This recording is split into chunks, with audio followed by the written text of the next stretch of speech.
good morning. Do you have any questions?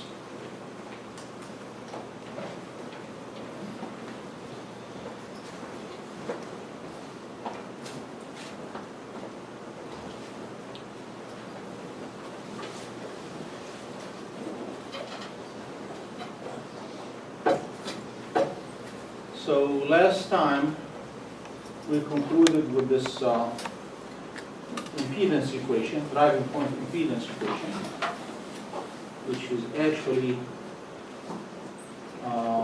in my notes. It's in one of the addendums. I believe it's addendum A, the driving point impedance relationships. What is that? Right there.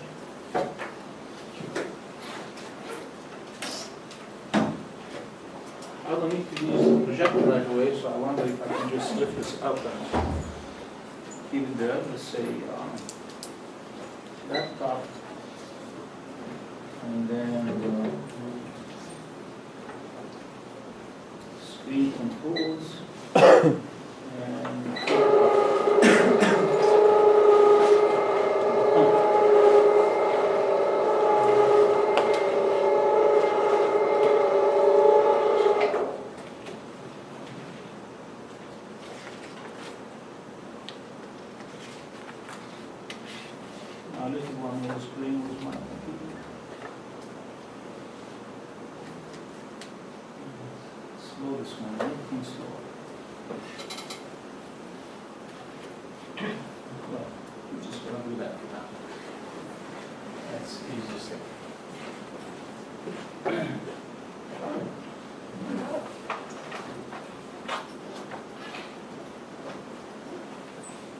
So we had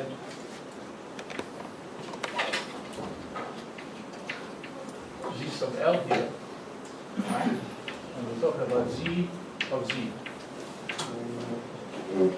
And we had this pair of relationships.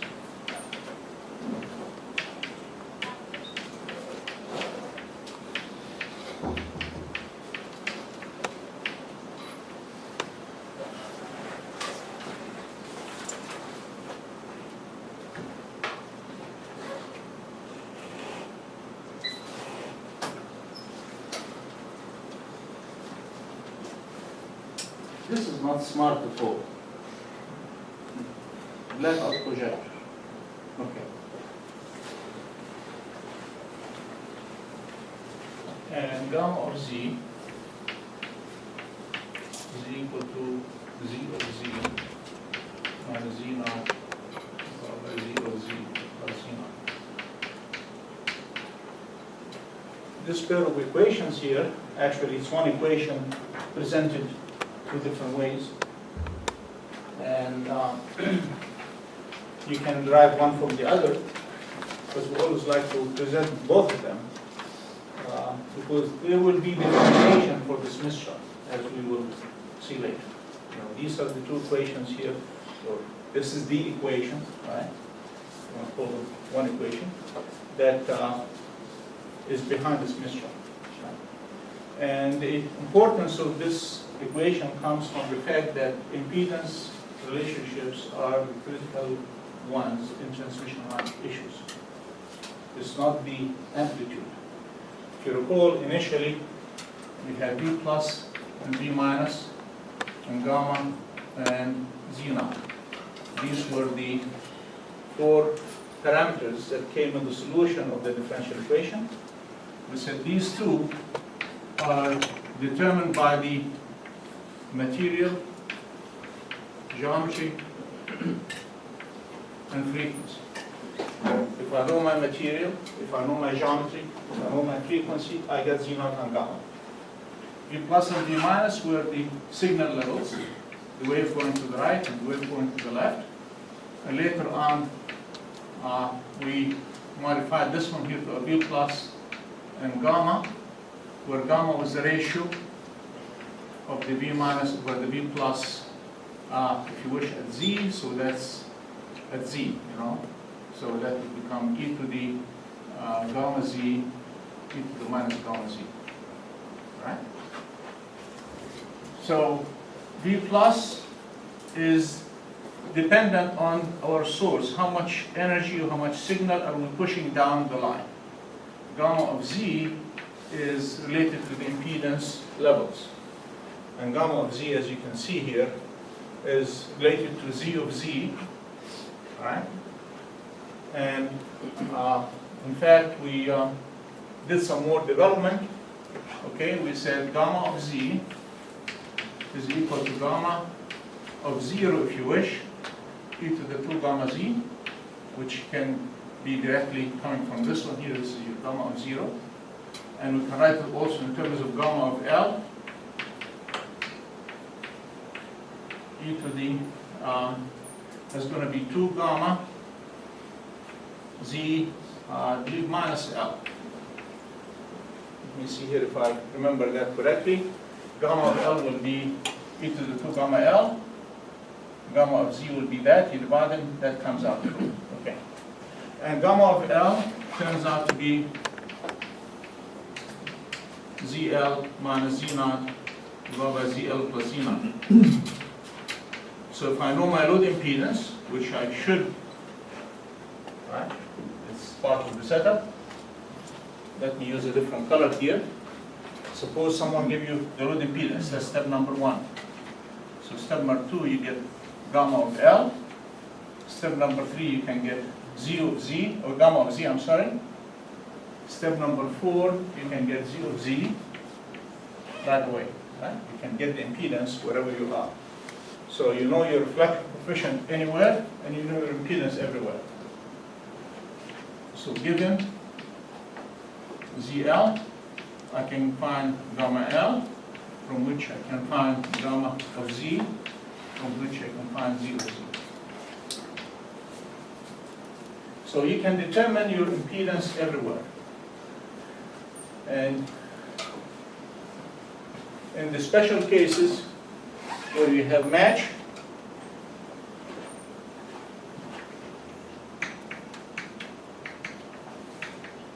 if you match your line, you equate this to that, your energy should go to the load and never come back, and sure, that is going to be apparent here. If I put this equal to Z naught, your gamma of L will be 0. By the way, gamma L is the same as gamma of L. Gamma at the end of the line is gamma of the load. Is equal to 0, and therefore your impedance everywhere on the line will be matched. So if you are matched at one location, you are matched everywhere else.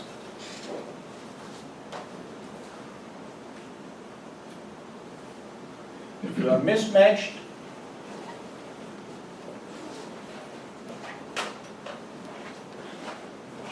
if it's not, then it is not, and this is not, and you have what we call reflections, and reflections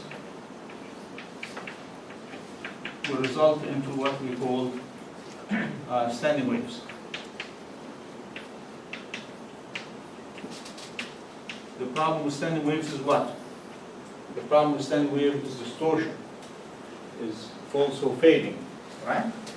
The problem with standing waves, we looked at the signal V of Z magnitude when we have a standing wave, and we saw max and min. That's in the case of what we call a mixed wave now. If you have a pure traveling wave,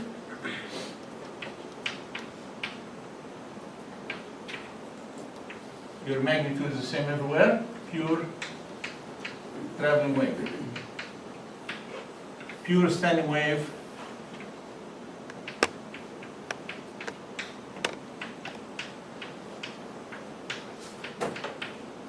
then you will minimize, will go to 0, right?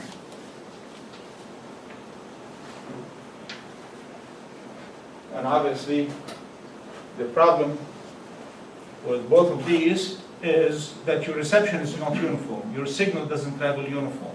If someone is standing here that person will never see a signal, right? If you happen to use your cell phone and you're standing at this spot on your transmission or within your transmission media, you will get nothing, all right?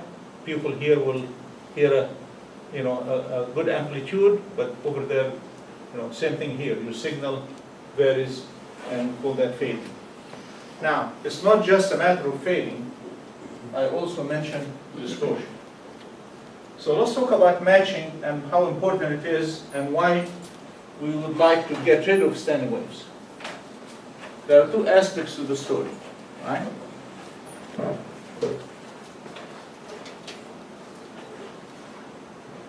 And in my notes, I summarize them as power delivery and signal delivery, right? I shall erase that much.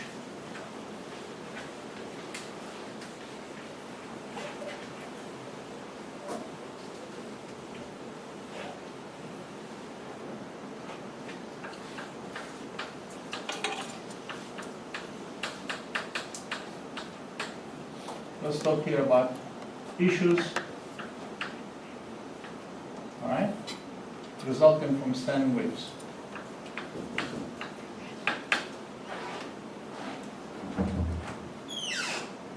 What's that? Okay. Issues resulting from standing waves. First one is power delivery. Logically, if you are sending a wave and someone comes back, the load did not receive all your signal, right? Did not receive all your power. So you didn't get all your power to the load. And we actually saw that in earlier studies, I'm sure, when you talked about maximum power delivered to a load, right? You remember that part? Let's even do it with resistors, okay? Because that's probably how you've done it. Right? That's some RS, RL, and that's your VS, and your power in the load is equal to VS over RS plus RL, that's your current, I squared RL, and you maximize that, and you work out this, and you end up with RS must equal to R sub L. Remember that? Your source and load resistors have to equal each other to get maximum power delivery. Some people think that if I don't have resistance here, I'll get more power to the load. No, right? Or if I do, change that, the optimum is right here, mathematically and obviously practically. Now, if I were to do this with impedances,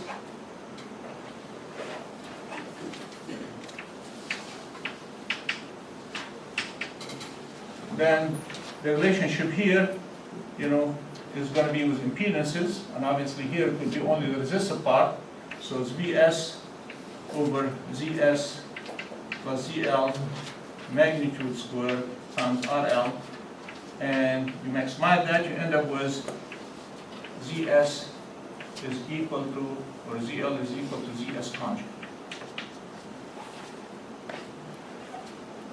Have you seen this before? All of us? Anyone here didn't see that? So basically, the power people do what? All right, they find out that most of the loads are inductive, right? So what they do at the station is or at distribution center, they add power factor correction capacitors, right? They add capacitors to make sure that the capacitance is equal to inductance and they cancel each other, okay?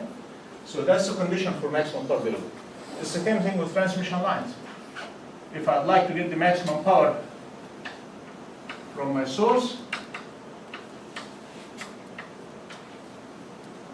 obviously I have a ZL here, right? But let's talk about here. The maximum power that can come out of the source, there's going to be Z input now. So Zs must equal to Z input conjugate. Right? I'm not at the load. I'm right here where I say how much can I get out of my source, and obviously whatever you get out here, right, will travel.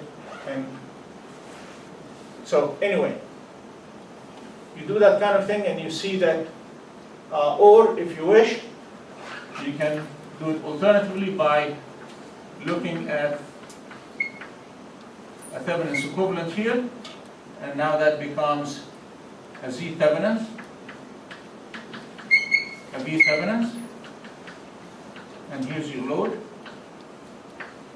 and you can say Z Thevenin's conjugate is equal to Z load. And Z Thevenin's is your input impedance for this part, and you get it from, let's see, we wrote that at the end of our last lecture. Z input is equal to, anyone remembers? Let's, you guys want to challenge me?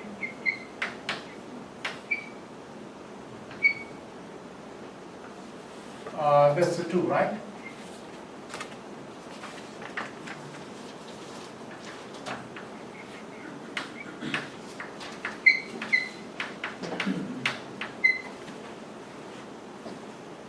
No. No 2s, huh?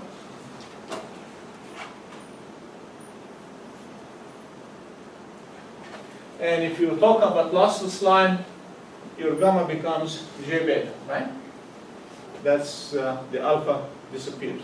So actually, if you like, you can get Z Thevenin's the same way. Z Thevenin's in this case, all right? We'll be looking back at this.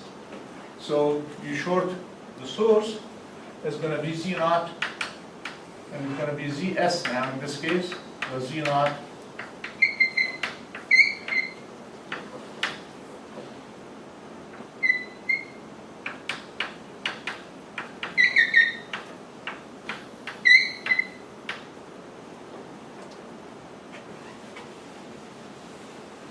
All right? So you can work out and find out the maximum power condition that way. So obviously, it looks like the matching condition that we'll be talking about, except with the conjugate side. For signal delivery, that's power delivery condition.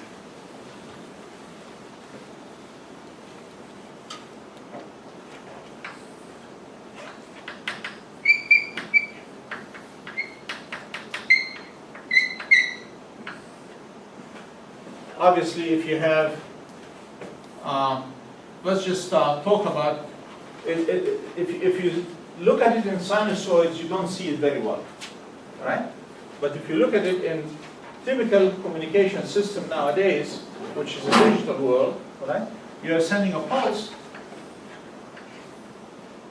and here comes a reflection, and the load side is seeing both the initial pulse and the reflection that comes later, right? So obviously that's a distortion right away. That slows down your ability to communicate and creates a shadow for your signal. So for that, we found that the best condition is that, for example, in this case here, Z Thevenin's will be equal to ZL. Or in this case here, it would be Z source is equal to Z input. Either way, you can look at it either way. Right? In a simple case like this, if you don't have a line, for this simple case, it would be ZS is equal to ZL. No line, it will be ZS is equal to ZL. It's obvious that the two conditions or the two constraints are contradicting each other. This one here says the impedances have to be equal. This one says that the impedances have to tune each other. Right? Obviously, if you'd like to do both, then the only solution is to work pure resistor. So instead of having impedances, you convert your ZS into an RS, and your ZL becomes an RL.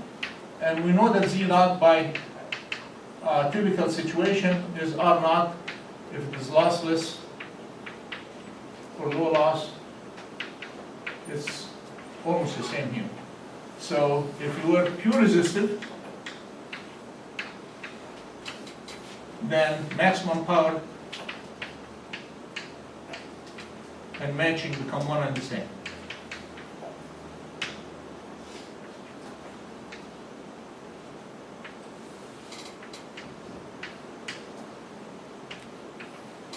Okay? So typically what we'd like to do ideally is to work with lossless lines, resistive source impedance, resistive load, and equate them to each other. So that is your optimum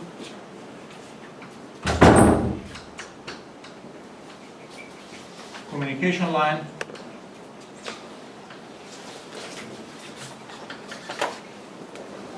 is right there. All right? Just go up few hours. That's your optimum communication line.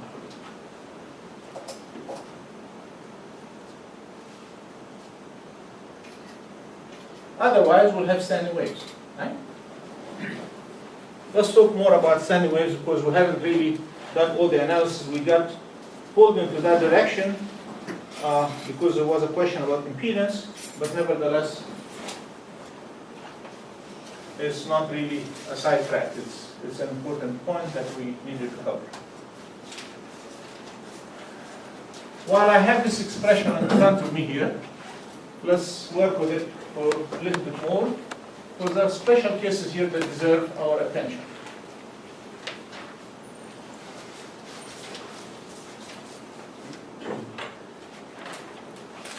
Let's say ZL is equal to Z0. We already saw that. That means Z of Z is equal to Z input is equal to Z0. Everywhere on the line is matched. Right? Let's talk about ZL is equal to 0. We come to the end of the line and short circuit. Put a 0 here, put a 0 there, and what do we get? We get Z of Z. Let me convert this to a Z of Z. So Z input and all that is a special case of that. Z of Z is going to be equal to Z0 upward tangent of gamma Z. No. Gamma Z minus L, I believe. Gamma Z minus L. Let me just get it from here. Z minus L or L minus Z. I can never remember this one here.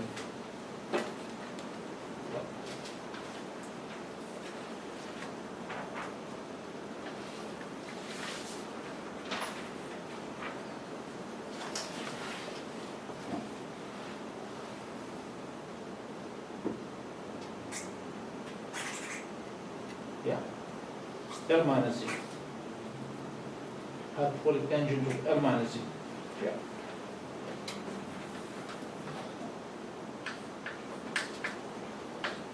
Okay, we got that straight.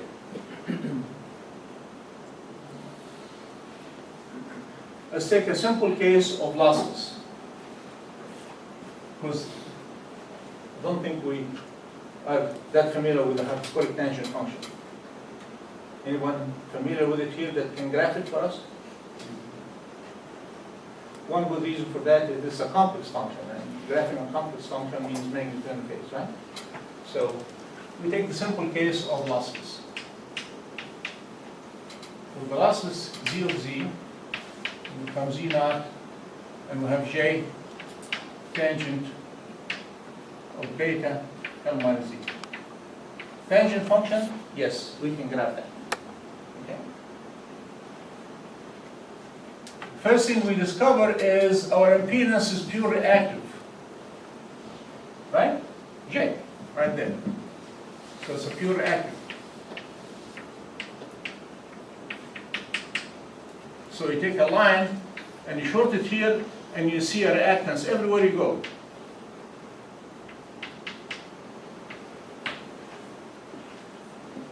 Everywhere you go, it's a reactance.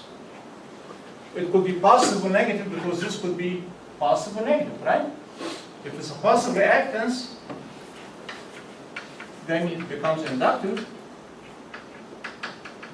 If it's a negative reactance, then it's capacitive. So a shorted line can be used as an inductance or a capacitance. And who determines that? This amount. This amount.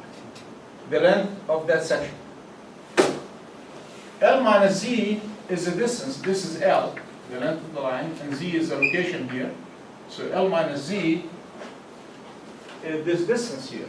Often we call it D. You'll find that notation very common.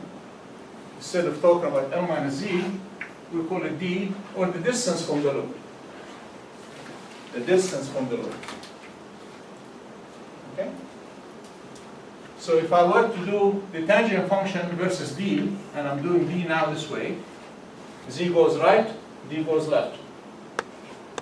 And you're doing a tangent function, the tangent function does that. Right? Goes to infinity, comes back from minus infinity to 0, goes back to infinity again, and so on.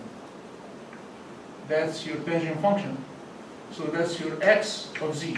That's your reactance. Or x of D, doesn't matter, Z or D, they are both coordinates of distance. So right here, your impedance is 0, or your reactance is 0. So if you are right there at the short circuit, let me map it this way, that's better. That's your short circuit right there. Right there, you see a 0, right there. X is equal to 0. Obviously, if you are sitting next to the short circuit, you see a 0 reactance. And now, X is positive, so if you are out here, you see inductance. Up to here. At this point here, you see infinity. That's an open circuit. After which, polarity flips, and this part is negative, so it's capacitive. Back here is a short circuit again, 0. And then inductive again.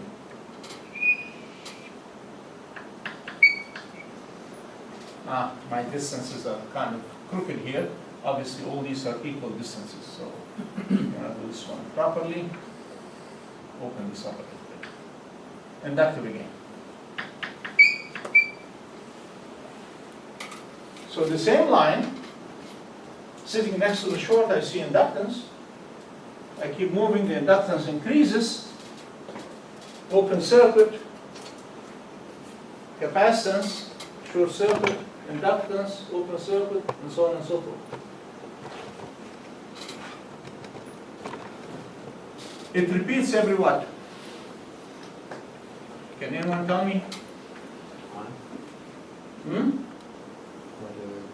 Half a wavelength. How did you figure that one out? The tangent function is 0 when beta d is equal to pi. Right? That's pi over 2 right there. That's a 0, pi over 2, pi. So this distance here is d is equal to pi over beta. And beta is 2 pi over lambda. So it's pi over 2 pi over lambda, which is lambda over 2. Every half a wavelength, the pattern repeats. The impedance pattern. The impedance pattern repeats. That's a shorted line. Let's do an open line. Using the same expression.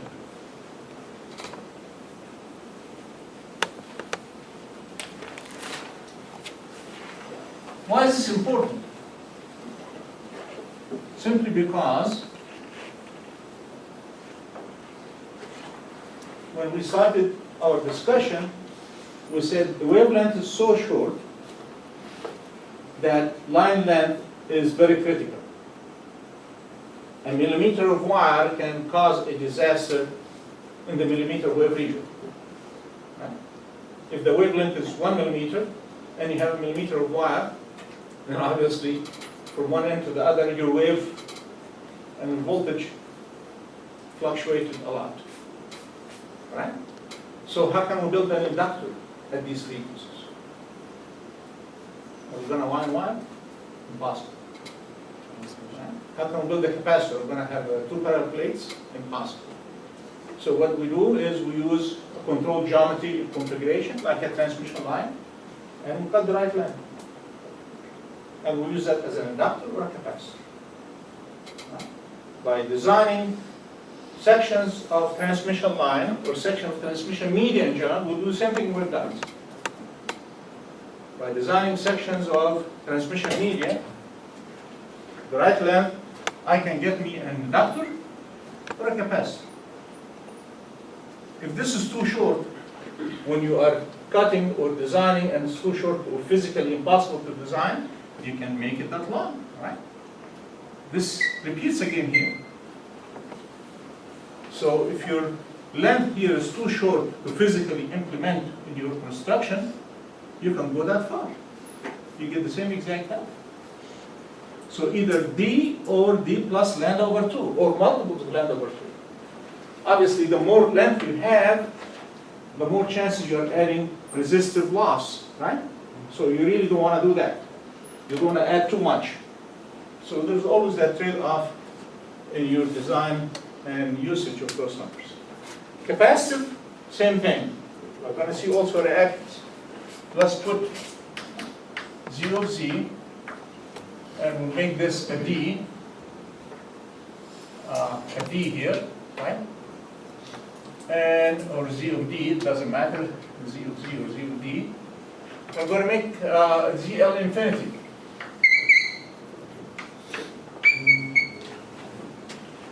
All right? Open circle. Leave the end of the line open. So what do we get? Well, this overshadows that number here, so that number goes away, and this number goes away, and becomes Z naught 1 over hyperbolic tangent of gamma D. Or the cotangent, right? The hyperbolic cotangent. 1 over this gives us the following.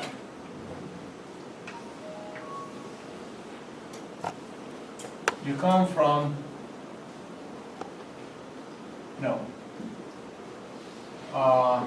There's a J, if I go lossless now, that's going to be J beta, and 1 over J gives you a negative, so you start from negative.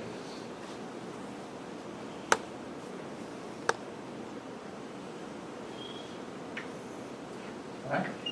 The Z of, or X, we can't map impedance, that's a complex number, but we can do the reactions, X of D, the imaginary part only.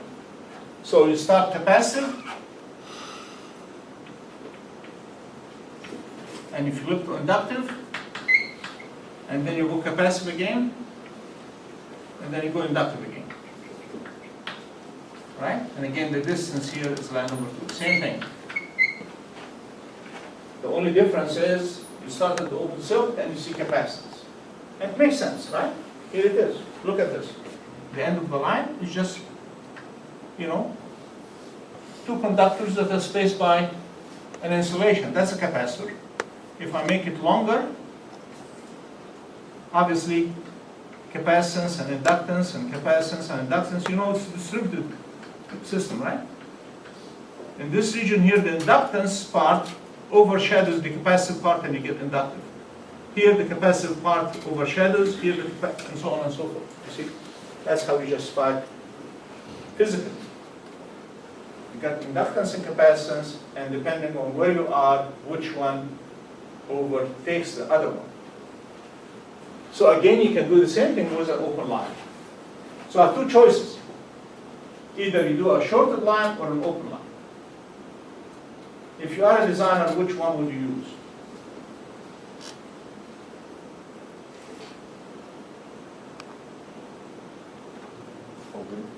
open. Why? Plus one. Easier, you don't put anything there, right?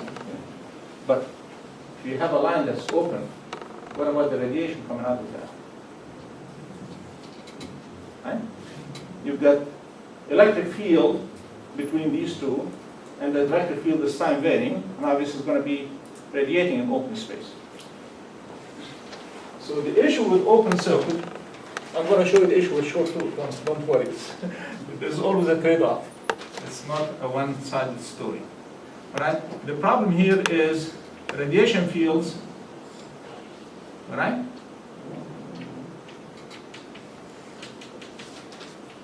And that radiation fields can be modeled by a parallel combination of resistance and a capacitance. So that's actually, it's never an open. There's always some radiation resistance as well as capacitive behavior. Well, if you go to the short, it is always the same story. You've got a wire here that flows a current, it's a short circuit, and that current is going to create a magnetic field, right? And that's also causing radiation, resistance, and inductance. So either way, practically, you'll always have one or the other. As it turned out that we can do a better job in reducing these effects because we can always make this line thick, good conductor,